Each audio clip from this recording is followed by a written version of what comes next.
क्षेत्र में चोरी और लूट की वारदातें बढ़ती जा रही हैं, जिसे रोकने में बल्टाना पुलिस नाकाम साबित हो रही है। देर रात चोरों ने एक मंदिर को निशाना बनाकर लाखों की ज्वेलरी पर हाथ साफ कर दिया। बता दें कि घटना शिवा एन्क्लेव में स्थित प्राचीन शिव मंदिर की है, जहां देर रात अज्ञात चोरों ने शिवलिंग से चांदी के शेषनाग और चांदी की परत पर हाथ साफ कर दिया। वहीं चोरी की ये सारी वारदात सीसीटीवी कैमरे में भी कैद हो गई। आप सीसीटीवी में देख सकते हैं कि कैसे चोर देर रात करीब 1:30 बजे मंदिर में दाखिल हुए और 15 मिनट में चोरी की वारदात को अंजाम देकर फरार हो गए, जिसकी शिकायत पुलिस को दी गई और चोरी के इस मामले में पुलिस जांच कार्रवाई में जुटी हुई है। हमने जब फुटेज देखी है तो उसमें एक बाउंड पे यहाँ सामने गाड़ी आती है टैक्सी, उसमें से बंदे उतरते हैं, वो बंदे गाड़ी चली जाती है, उसी टाइम उसमें एक बंदा बैठ करके और दो बंदे जो है ना यहाँ इधर उधर घूम रहे हैं, कोई मेन गेट पे गया, कभी इधर गए कभी इधर गए, तो उन्होंने पूरी रैकिंग करके फिर जो है ना एक सरदार जी जो है ना मेन गेट के पास उसने देखे कि लोग लग रहा है, वो अंदर इंटर कर गए। उसके बाद नहीं लोग तोड़ा तो उसमें ना, ये ऊपर से चढ़ के उनने बाउंड्री में इंटर किया। अच्छा, उसके बाद उन्होंने बैक का जो मंदिर का बैक वाला गेट है उसका लॉक तोड़ा और वो मंदिर शिवलिंग पर आए सीधे वो।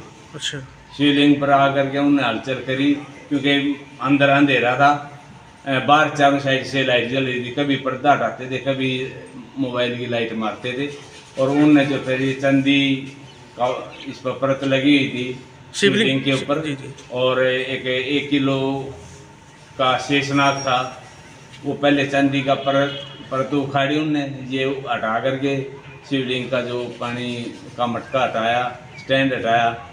उनने हमें जो हलचल से लग रहा था कि भाई ये खींच रहे हैं उसको परत को, क्योंकि उसमें हथियार वगैरह वो ले रहे थे हाथ में, उनके नजर आ रहा था कि भाई रोड ले रहे हैं या कोई और छीनी वगैरह ले रहे हैं।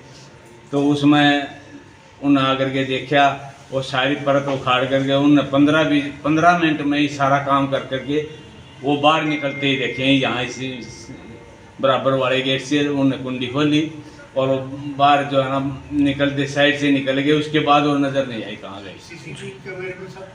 सीसीटीवी कैमरे के अंदर नज़र आ रहा है सारा।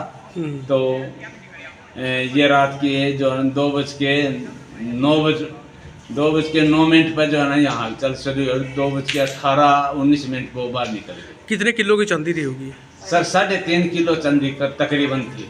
अच्छा, 2.5 किलो की परत लगा रखी थी और 1 किलो का शेषनाग था। कोई मूर्ति भी खंडित हुई है? कोई मूर्ति एक नंदी की जो मूर्ति खंडित हो गई है, वो खंडित करके उसको क्यों करे, अनजान में हुई या उनसे जानबूझ कर हुआ, ये परमात्मा का। कोई नंबर ट्रेस होया? कोई नहीं, नंबर गाड़ी का ट्रेस नहीं हो सका, नंबर नहीं है आज का। ये हमारे पास नंदी जी का कान जो है ना वो खंडित करके जी।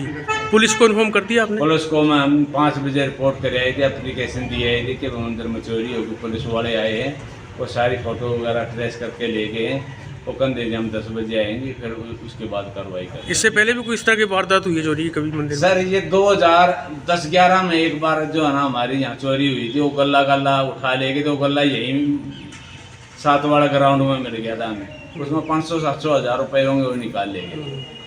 इसके अलावा और तो कोई चोरी? उसके बाद कोई चोरी नहीं, जो आज भी कोई और चोरी नहीं, गले नहीं छेड़े और कोई चीज नहीं छेड़ रखी। वहीं दूसरी ओर बल्टाना के ही विकास नगर में एक बंद घर को चोरों ने निशाना बनाया। बता दें कि चोरों ने बंद घर के ताले को तोड़कर घर में रखे लाखों के जेवरात और नकदी लेकर फरार हो गए, जिसके बाद मौके पर पहुंचकर शिकायतकर्ता ने इसकी शिकायत पुलिस थाना को दी। सर मैं तो बाहर यूको बैंक नाहन में जॉब करती हूँ, तो सोमवार छुट्टी वाले दिन आई थी और सोमवार को यहाँ से चली गई थी। आज सुबह किसी ज़रूरी काम से मैंने पड़ोसियों को फ़ोन किया, क्योंकि मेरी घर की चाबी उनके पास है। तो उन्होंने जब आके देखा जो सामान मैंने मंगवाया था, वो उन्होंने बताया कि बुआ जी आपके घर में चोरी हो गई है, सब कुछ टूटा फूटा पड़ा है। तो जैसे मुझे पता चला, मैं वापस यहाँ घर पहुँची इमीडिएट, और देखा तो सारा सामान चोरी हुआ था। क्या क्या सामान चोरी हुआ जी? इसमें भी बेटे की शादी की थी तो बहू की ज्वेलरी थी करीब, और उनके चूड़ियाँ कंगन थे, सेट थे 2 चांदी के, कुछ ज्वेलरी थी, और कैश था कोई 15-20 हज़ार। अप्रॉक्सीमेटली कितने का नुकसान होगा? 7-8 लाख के करीब। 7-8 लाख रुपए के? हाँ जी। और इसकी शिकायत पुलिस में दे दी आप? हाँ जी, मैंने दे दी है, पुलिस में रिपोर्ट कर दी। गौरतलब है कि जीरकपुर में चोरों के हौसले आए दिन बुलंद होते जा रहे हैं। चोर एक के बाद एक घटना को बेखौफ होकर अंजाम दे रही हैं। ऐसे में पुलिस को सख्त एक्शन लेने की जरूरत है। पंजाब केसरी टीवी के लिए चंडीगढ़ से कुलदीप कुमार की रिपोर्ट।